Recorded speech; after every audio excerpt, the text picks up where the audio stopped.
Hello students, welcome to commerce मेरी जान। Student, जैसा कि आपको पता है, जब भी किसी स्टूडेंट का फाइनल सिलेक्शन होता है, हम उनके साथ एक इंटरव्यू कंडक्ट करते हैं जिससे वो अपनी स्ट्रेटेजी बता पाए, कैसे उन्होंने प्रिपरेशन की। वो अपनी मिस्टेक भी बताएंगे कि क्या क्या उन्होंने मिस्टेक की जिसकी वजह से उनका सिलेक्शन इतना डिले हुआ।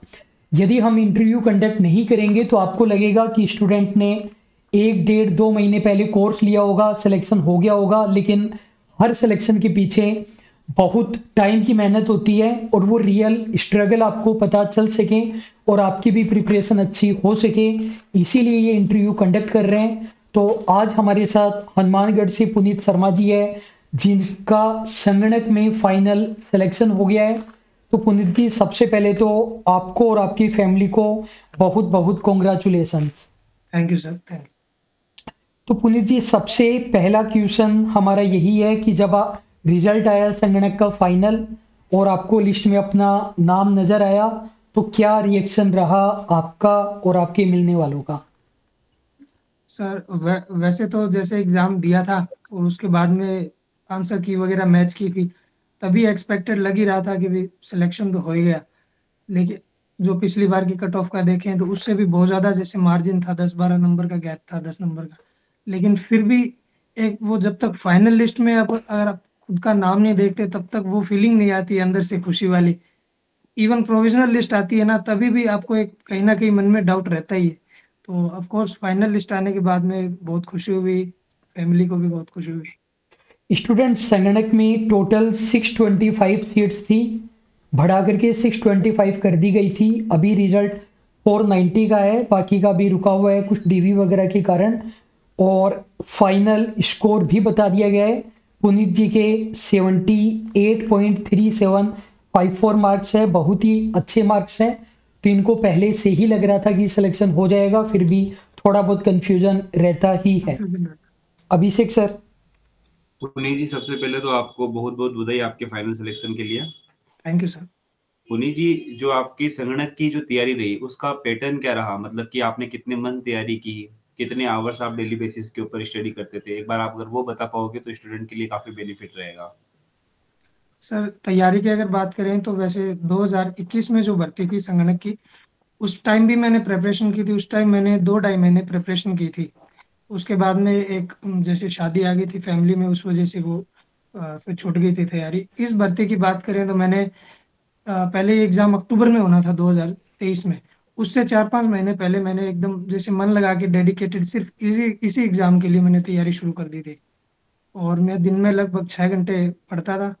और वैसे कोई स्ट्रेटजी नहीं थी कि सुबह मैं जल्दी उठ के पढूं या शाम को लेट तक पढूं।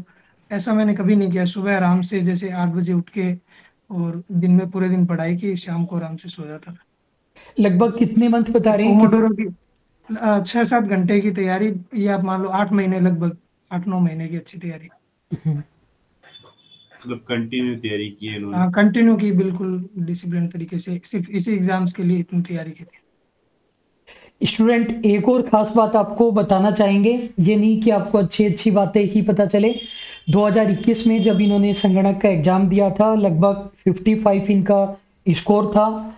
तब भी कोर्स इनके पास हमारा ही था। उस चीज पर भी हम आएंगे कि तब सिलेक्शन क्यों नहीं हुआ, इस बार कैसे हो गया, कोर्स में इम्प्रूवमेंट देखने को मिला या कोई मिस्टेक हुई थी। तो 55 से डायरेक्ट 78.3754 इतना इन्होंने जंप लिया है। तो पुनीत जी, ये भी बताइए, जैसे 2021 में सिलेक्शन किस कारण से नहीं हो पाया और इस बार हो गया, कोर्स में जैसे बहुत ज्यादा चेंज या फिर क्या लगा आपको? सबसे मेन जो कारण था 2021 में ना होने का, वो था लैक ऑफ डिसिप्लिन। उस टाइम डिसिप्लिन नहीं था। मैं फॉर ग्रांटेड ले लिया था मैंने एग्जाम को। मैंने दो जबकि 2 ढाई महीने एक अच्छे लेवल पे मैंने लगभग सारे नोट्स कवर कर लिए थे। तैयारी एक लेवल पे पहुंच गई थी। उसके बाद में मैं फैमिली फंक्शन के अंदर ज़्यादा इंडल्ज हो गया, ज़्यादा बिजी हो गया था। और शायद उस टाइम में अगर अवॉइड करता फैमिली फंक्शन तो आज मतलब प्रोबेशन भी पूरा हो जाता। स्टूडेंट देखो, एक बहुत अच्छी बात इन्होंने बताई कि इन्होंने ऐसा नहीं किया कि डेली 10 12 15 घंटे पढ़ाई की। इन्होंने 6 7 घंटे पढ़ाई की और बिल्कुल आराम से पढ़ाई की, लेकिन 8 महीने तक प्रिपरेशन की। पुनीत जी, अभी जैसे एएसओ की वैकेंसी आई हुई है और एग्जाम है लगभग 1 साल बाद, तो हाँ बहुत जी सर। सारे स्टूडेंट प्रिपरेशन नहीं कर रहे हैं। हाँ इवन जी कुछ सर। कोचिंग इंस्टीट्यूट ने तो कोर्स ही बंद कर दिया, बोल रहे हैं कि 1 साल बाद में एग्जाम है तो अभी हम तैयारी नहीं कराएंगे, एग्जाम टाइम में करवाएंगे। तो इसको लेकर के आप क्या सुझाव देना चाहेंगे, या फिर आप होते तो क्या करते अगर जिसको एएसओ बनना है, तो अभी प्रिपरेशन करनी चाहिए या लास्ट के 2-3 महीने में? सर मैं मानता हूँ कि एएसओ, अगर आप आज से अगर आप 2 घंटे पढ़ें रोजाना डिसिप्लिन तरीके से, वो ज्यादा बेटर है, बजाय आप एग्जाम के पास जाके 3 महीने में आप 8-8 घंटे पढ़ रहे हो। बहुत बढ़िया। तो आप प्रिपरेशन करने वाले हैं एएसओ की? बिल्कुल सर, मैं एएसओ और एसओ दोनों की प्रिपरेशन अभी से शुरू करने वाला हूँ। इनफैक्ट मैंने शुरू कर भी दी है। राजस्थान जीके मेरा जैसे कमजोर पार्ट रहा है हमेशा से ही, उसको मैं कवर कर रहा हूँ अभी। आपने ये वाला एसओ का एग्जाम दिया है नहीं जो सर, हुआ ये था? मैं दे नहीं पाया था। ठीक है, अभिषेक एसओ वाला सर। नहीं दे पाया। एएसओ में मैं एलिजिबल नहीं था, मेरा एमकॉम फाइनल ईयर में था मैं उस टाइम, अच्छा, 2000। अभिषेक सर। पुनीत जी, आपने ये केवल और केवल मतलब संगणक आपने 2021 का दिया, उसके बाद में अभी संगणक का एग्जाम दिया, इसके बीच में भी आप कोई और गवर्नमेंट एग्जाम की प्रिपरेशन कर रहे थे? सर बीकॉम के बाद में मैंने सीएफए की प्रिपरेशन की थी, और सीएफए के बाद में जैसे जूनियर अकाउंटेंट की मैं प्रिपरेशन कर रहा था। जूनियर अकाउंटेंट की प्रिपरेशन के लिए मैंने ये जेवीवीएनएल का भी दिया था एग्जाम, और ये मैं सीईटी की वजह से दे नहीं पाया था। मेरे राजस्थान जी के बहुत कमजोर था, तो सीईटी क्लियर नहीं हुआ 2 नंबर से। आपके पास ये उसके टीआरए अलावा मैंने जीआरए, सिर्फ संगणक के एग्जाम दिए। आपके आपके पास? आप सीएफए की तैयारी कर रहे थे और आपने साथ में डीआरए की जेवीनल तैयारी कर। एग्जाम दिया। तो हाँ यहाँ पर एक्चुअली में बहुत सारा एक हमारे यहाँ पर है कि अगर आप आईपीसीसी की भी तैयारी कर रहे हो तो भी आपको ये एक गवर्नमेंट एग्जाम के जो तैयारी है, गवर्नमेंट एग्जाम के अकाउंटेंट की जो तैयारी है उसको करने की जरूरत नहीं होती है। आपने तो सीएफए का एग्जाम दिया था, तो हाँ क्या जी आप सर। स्टूडेंट को डिफरेंशिएट बता सकते हो एक सीएफए एग्जाम या सीए एग्जाम के अंदर और आपके जो गवर्नमेंट के जो अकाउंटेंट के एग्जाम होते हैं उनके अंदर? ये देखो, दो बिल्कुल सर। तीन चीजें सर मिक्स है यहाँ पर। एक तो ये कहा जाता है कि सिलेक्शन कोचिंग नहीं देती है, स्टूडेंट अपने आप लेता है, स्टूडेंट ने जो पहले तैयारी की वो काम में आती है, या फिर आपने सीए सीएस सीएमए सीएफए वगैरह की तैयारी कर ली तो कोर्स की जरूरत नहीं है।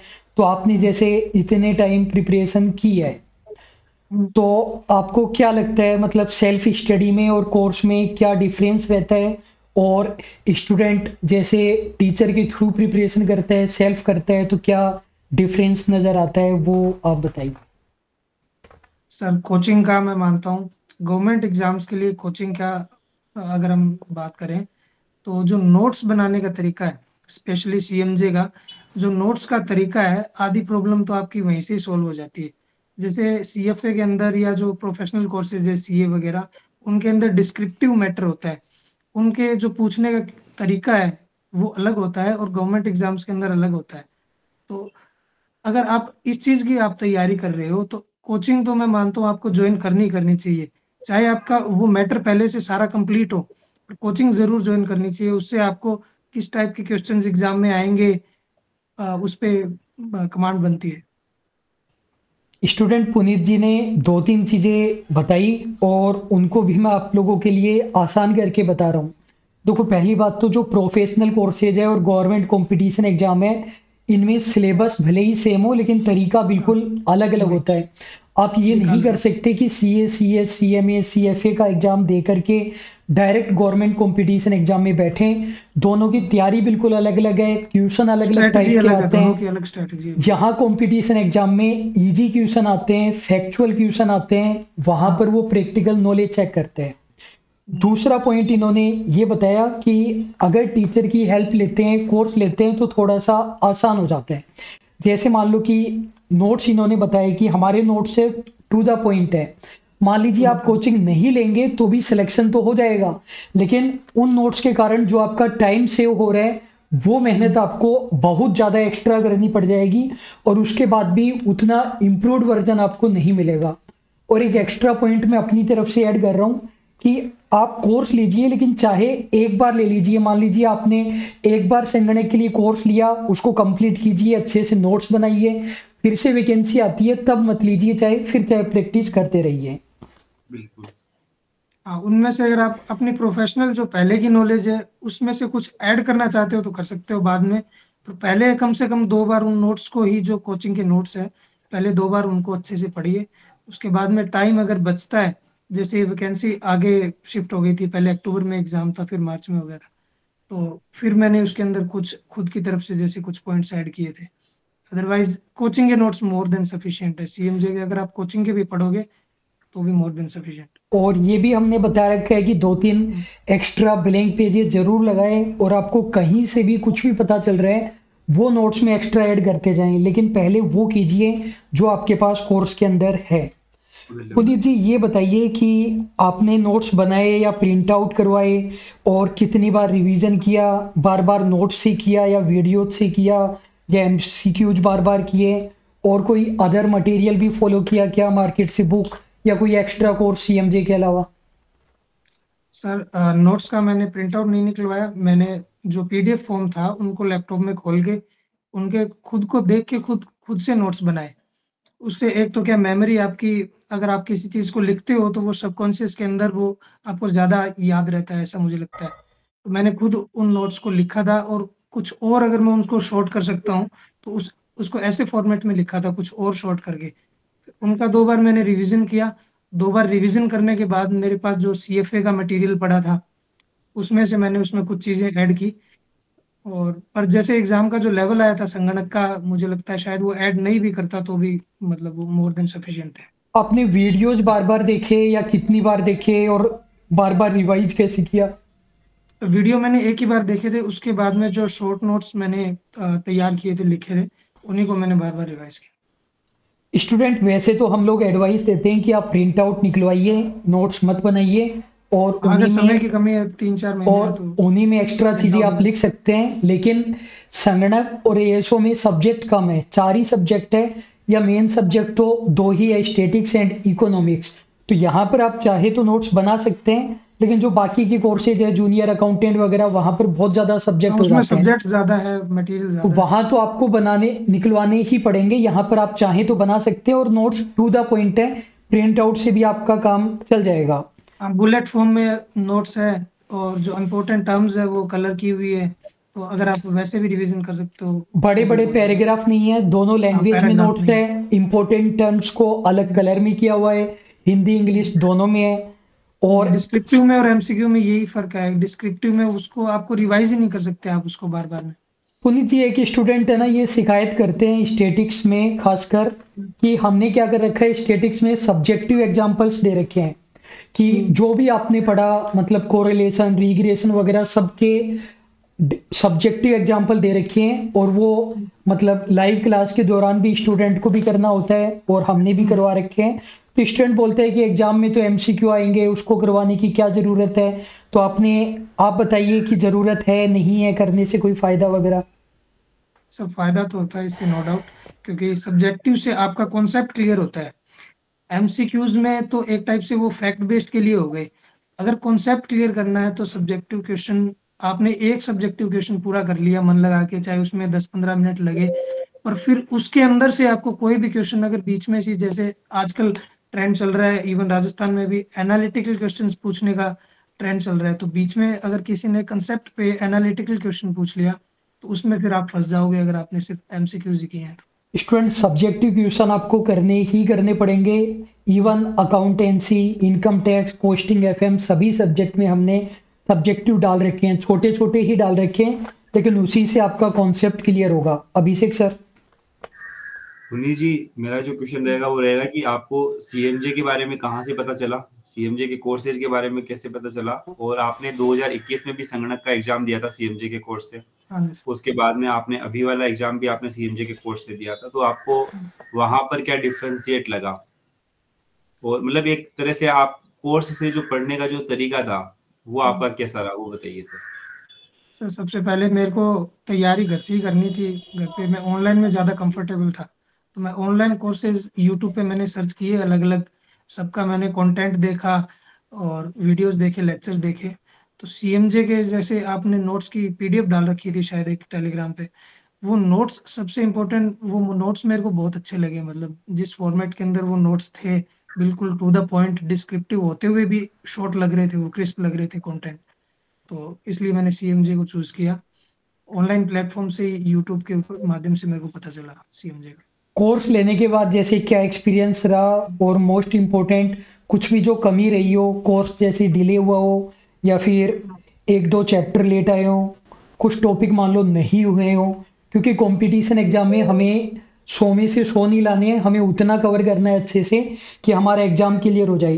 तो जो भी आपको मतलब कमियां नजर आई, जो भी अच्छा नजर आया, जो भी एक्सपीरियंस रहा टीचर का, और नोट्स जब का, आप क्लासेज का, MCQs का, वो सब आप बताइए। तो जब आप पढ़ते थे तो कहीं ना कहीं आपको कुछ ना कुछ प्रॉब्लम तो आती ही होगी, मतलब कि जब भी कोई क्लासेस देखते हो तो आपकी 99% प्रॉब्लम सोल्व हो जाती है, हाँ लेकिन जो 90। 1% प्रॉब्लम आती थी आप उसको कैसे रिजोल्व करते थे? एक कॉपी इम्पोर्टेंट से बात। डाल के उसका वेट करके कि जब टीचर रिप्लाई करेगा तभी 1% सॉल्यूशन मेरा होगा, या फिर गूगल वगैरह की हेल्प ले लेते थे आप? एक इम्पोर्टेंट बात स्टूडेंट, हम आपको यहीं पर ही बता रहे हैं कि देखो ये कहीं पर भी पॉसिबल नहीं हो पाता है कि आप टीचर को व्हाट्सएप पर क्वेश्चन भेजेंगे और टीचर उसको सोल्व कर पाएगा, क्योंकि ऑनलाइन में तो बहुत ज़्यादा स्टूडेंट होते हैं, बहुत सारे कोर्सेज चल रहे होते हैं, तो 4-5 हज़ार स्टूडेंट होते हैं। इवन आपने ऑफलाइन भी ले रखा है तो 500-700 स्टूडेंट होते हैं। तो ये तो कभी भी पॉसिबल नहीं हो पाता है कि teacher individual study related query का सॉल्यूशन कर पाए। तो पुनीत जी से हम यही पूछ रहे हैं कि मतलब नोट्स के साथ एक्सपीरियंस, टीचर के वीडियोज के साथ एक्सपीरियंस, और जो भी आपको कमियां नजर आई कि चैप्टर लेट आए या कोई टॉपिक रह गया, और जब भी आपको प्रॉब्लम आई मतलब कितने % प्रॉब्लम आई चीजों को समझने में, और जो समझ में नहीं आया उनका आपने कैसे सॉल्यूशन किया। सर सबसे पहले तो जैसे अगर मुझे किसी चीज में डाउट आता है, सबसे फास्ट तरीका यही है कि मैं गूगल, और आजकल जैसे ChatGPT है, गूगल है, तो उस पर टाइप कर लो, हम टीचर को भेजेंगे, टीचर फ्री होंगे 10 मिनट 15 मिनट बाद वो रिप्लाई करेंगे। तो सबसे पहले वही बेवकूफ़ी है, पहले तो गूगल पे, ChatGPT पे उस पर डाल के देखो क्वेश्चन गूगल पे, मोस्टली तो आधे तो वहीं से क्लियर हो जाते हैं डाउट। क्योंकि अगर हम टीचर से पूछते भी हैं, टीचर से उसमें, सॉरी, उसमें टाइम लग जाता है कई बार, आप बिजी हो उस चीज में, तो उसको पकड़ के रखना कि उन्होंने रिप्लाई नहीं किया, ये तो फिर बेवकूफ़ी हुई। उसके अलावा सर जैसे कोई टॉपिक अगर हमें समझ में नहीं आता है तो उसे एक बार हम होल्ड भी कर सकते हैं, दूसरे जो टॉपिक से उनको स्ट्रॉन्ग करो जब तक रिप्लाई ना करे टीचर, तो वो तो कोई दिक्कत है नहीं। वैसे तो मेरे को चैट चैट में जब भी मैंने भेजा है आपको रिप्लाई मिला ही है, वो तो कोई प्रॉब्लम आई नहीं। और जैसे कोई टफ टॉपिक होते हैं, कई बच्चे जैसे इस चीज में फंस जाते हैं कि इसके बिल्कुल डीप में जाना है, तो मेरा मानना है जैसे संगणक एग्जाम है, तो ये इस एग्जाम का जो लेवल है हमें सिर्फ उसी तक जाना चाहिए, उससे ज्यादा डीप में अगर हम जाएंगे तो उससे टाइम का भी वेस्टेज होगा, और मतलब फालतू एनर्जी वेस्ट होगी सर उसमें। और कुछ चैप्टर वगैरह जैसे डिले। जैसा कि आपने कहा कि उस चीज में हमें PhD तो करनी नहीं है, हमारा टारगेट है ये एग्जाम क्लियर करना, अगर उसमें PhD करनी है तो फिर जाओ, फिर डीप में क्या प्रॉब्लम है। और कुछ चैप्टर वगैरह डिले आए हो या एक दो टॉपिक रह गया हो, क्वेश्चन बाहर से आए हो एग्जाम में। नहीं, क्वेश्चन तो जैसे एक दो क्वेश्चन वो बाहर से आते ही हैं, 3-4 क्वेश्चन तो अगर उनके पीछे पड़ गए तो बाकी जैसे 95 क्वेश्चन है उनकी तैयारी नहीं होगी, उन 5 क्वेश्चन के पीछे पड़ जाते हैं तो उनकी 95 की तैयारी इतनी मजबूत कर लो कि उसमें से आप कट ऑफ आसानी से क्लियर कर लो। और मैं ये फिर से पूछ रहा हूँ, कुछ चैप्टर वगैरह डिले आए हो कोर्स में। नहीं सर, क्यों चैप्टर वैसे डिले नहीं हुए थे, 1-2 दिन अगर डिले हो भी जाते हैं तो उसमें वेट करना चाहिए, क्या प्रॉब्लम क्या है। लेकिन जब भी आएंगे बेस्ट तरीके से आएंगे, हाँ, ये ध्यान। उसमें कंटेंट में कॉम्प्रोमाइज नहीं होना चाहिए, चाहे 2 दिन डिले आ जाए उसमें कोई प्रॉब्लम नहीं होती। तो स्टूडेंट देखिए, ये जो प्रॉब्लम आप लोगों को फेस करनी पड़ती है कि कहीं पर आप अटक जाते हैं और वो चीजें आपको समझनी है, तो उसका क्या सॉल्यूशन है। देखो पहली बात तो एक चीज को कई जगह पर करवाए जाते हैं, पहले टीचर थ्योरेटिकली करवा रहे हैं, फिर सब्जेक्टिव एग्जाम्पल करवा रहे हैं, फिर MCQ करवा रहे हैं, उसके बाद अलग से टेस्ट होता है, फिर टेस्ट का वीडियो सॉल्यूशन होता है, उसके बाद भी दिक्कत आती है। तो जैसे आप बता सकते हैं चैट बॉक्स में, मतलब कोशिश करेंगे कि आ जाए, लेकिन आप कंफर्म नहीं मान सकते। इसके अलावा टेलीग्राम में ग्रुप ओपन करके रखते हैं, वहां पर आप पूछेंगे 100% स्टूडेंट रिप्लाई हाँ करेंगे। मिल जाए। एक जना पूछेगा कम से कम 8 बच्चे उसका रिप्लाई करेंगे। और पुनीत जी एक और चीज, जैसे बहुत सारे लोग ये कहते हैं कि ऑनलाइन में टीचर ने बस कोर्स भेज दिया उसके बाद कोई मतलब नहीं होता, इवन टीचर को बच्चे के बारे में पता ही नहीं होता कि जब आपका सिलेक्शन हो गया तब हमने आपसे कांटेक्ट किया है, वरना आपके बारे हाँ, में वो नहीं हमें था। पता ही नहीं था। तो मतलब आपको सीएमजे से सपोर्ट मिला नहीं मिला डीवी में, या फिर ऐप में कोई टेक्निकल इशू आया हो किसी भी रिगार्डिंग, तो वो बताइए कि हमारा और आपका कनेक्शन भी रहा या नहीं रहा। हाँ सर, वो शुरू से लेके अंत तक, अभी तक, इवन अभी भी ये जर्नी अपनी चली रही है। बात भी की थी मैंने आपसे, डीवी के रिकॉर्डिंग भी आपने गाइड किया था हमें, और प्रेपरेशन के दौरान भी अच्छे से गाइड किया था। तो सीएमजे का इसमें बहुत ज़्यादा हेल्प रही है। और स्टूडेंट देखिए, मैं आपको ये बता दूं कि अगर स्टूडेंट के साथ कनेक्शन नहीं होता है ना, तो स्टूडेंट टीचर को बताता ही नहीं है कि उसका सिलेक्शन हो गया। पुनीत जी का सिलेक्शन हुआ, खुद इन्होंने कॉल और मैसेज करके हमें बताया कि सर मेरा सिलेक्शन हो गया। वो उनके पास हमारे नंबर भी रहे होंगे, तभी वो बता पाए। और पुनीत जी, लास्ट क्वेश्चन है कि आप हाँ जैसे मान लो 2-3 साल से प्रिपरेशन कर ही रहे हैं, और इन हाँ दो तीन सालों में जैसे 3-4-5 एग्जाम आपने दिए, टीआरए जीआरए का भी इन्होंने एग्जाम दिया, उसका भी इनके पास कोर्स था, लेकिन टीईटी में इनका नहीं हो पाया हाँ, क्योंकि TT में नहीं हुआ राजस्थान सर। जीके की इन्होंने प्रिपरेशन नहीं की थी। हाँ सर, वो मेरी और लापरवाही थी मेरे एंड से।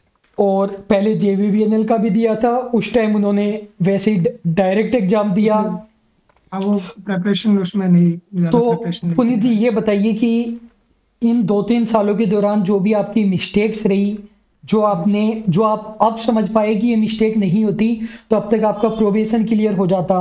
तो हाँ जो सर। बच्चे अभी प्रिपरेशन स्टार्ट कर रहे हैं वो मिस्टेक नहीं करें, तो उन चीजों के बारे में बताइए। सर, सबसे पहले तो किसी भी बच्चे को एग्जाम्स फॉर ग्रांटेड नहीं लेना चाहिए। अगर आपने अभी ग्रेजुएशन किया है और 3 महीने बाद में आपको दिख रहा है कि ये चीज़, ये एग्ज़ाम आ रहा है, तो आपको खुद की तरफ से पूरा एफर्ट लगा देना चाहिए उसमें। फिर ये नहीं सोचना चाहिए कि अभी तो मैंने ग्रेजुएशन की है, अभी टाइम पड़ा है, और फिर अगली साल, नेक्स्ट साल मैं एग्ज़ाम दे दूंगा। और जैसा कि हमें पता ही है, राजस्थान के अंदर आपको पता है अगला एग्ज़ाम पता नहीं कब होगा, 2 साल बाद में होगा, 3 साल बाद में, ये आपको नहीं पता। और अगर आप अपनी तरफ से पूरा एफर्ट लगाते हैं तो हो सकता है आपका इसी में हो जाए, उसी अटेम्प्ट के अंदर हो जाए क्लियर। दूसरा सर, लैक ऑफ डिसिप्लिन। अगर आपने डिसिप्लिन नहीं है, वही चीज आप एक दिन 8 घंटे पढ़ रहे हैं, फिर आपने 2-3 दिन बीच में वेस्ट कर दिए, फिर आप दोबारा 10 घंटे पढ़ रहे हैं, उसका कोई सेंस नहीं बनता। अगर आप रेगुलरिटी अगर आपके अंदर नहीं है, तो फिर कंपटीशन एग्जाम्स के अंदर उनको पार करना बहुत ज़्यादा मुश्किल है। एक सर मिस्टेक ये है कि जो एग्जाम्स के कम से कम 2 महीने, एग्जाम्स में जब 2 महीने रहते हैं, तो आपको फैमिली फंक्शंस और ये जो आपका घूमना फिरना है बाहर का, ये चीज़ें बंद कर देनी चाहिए। अगर आप ये उस टाइम अगर आप शर्म मान जाते हो कि अगर मैं इस फंक्शन में ना जाऊँगा तो क्या होगा, रिश्तेदार वगैरह कोई नाराज़ हो जाएगा, ऐसा कुछ नहीं होता। इवन आपके सिलेक्शन के बाद में वो खुशी होंगे। और अगर आपका सिलेक्शन नहीं होता, आपने फैमिली फंक्शन वो अटेंड कर लिया, लेकिन फिर आपका सिलेक्शन नहीं हुआ, तो वो उससे ज़्यादा बेटर तो ये है ना कि आप उस फंक्शन को स्किप करके उस टाइम में पढ़ाई करके और सिलेक्शन ले लो। तो ये मैं मानता हूँ। और रिवीजन, हम बार-बार एक चीज़ को, कंटेंट को हम पढ़ते रहते हैं, आगे चलते रहते हैं, पर रिवीजन नहीं करते। ये प्रॉब्लम बहुत जनों के अंदर है। पहले मैंने भी ये मिस्टेक की है कि जैसे कंटेंट को पढ़ता रहा, जल्दी से जल्दी उसको कंप्लीट करने का सोचते हैं, रिवीजन नहीं करते सर। तो रिवीजन, मेरा मानना है रिवीजन इज मस्ट, रिवीजन बहुत ज़्यादा ज़रूरी है। टाइम हर हफ्ते आपको रिवीजन करना चाहिए, जो भी आपने पिछले 6 दिनों में पढ़ा है उनका रिवीजन करना बहुत ज़्यादा ज़रूरी है। स्टूडेंट, कुछ बहुत अच्छी अच्छी चीजें पुनीत जी ने बताई। सबसे पहली बात तो, यदि आपका ग्रेजुएशन कंप्लीट हो गया है तो प्रिपरेशन स्टार्ट कर देनी चाहिए। इसका वेट नहीं करना है कि वैकेंसी आएगी तब प्रिपरेशन स्टार्ट करेंगे। इसमें मैं एक्स्ट्रा पॉइंट ऐड करूं तो, यदि आपको गवर्नमेंट कंपटीशन एग्जाम की प्रिपरेशन करनी है और ग्रेजुएशन आपका चल रहा है, तो उसके कंप्लीट होने का भी क्यों वेट कर रहे हो। हाँ, जो एलिजिबिलिटी है वो एग्जाम देने की है, तैयारी करने की नहीं है। तैयारी यदि करनी। आपने डिसाइड कर रखा है कि तैयारी अपन को करनी ही है, तो पहले क्यों नहीं करते।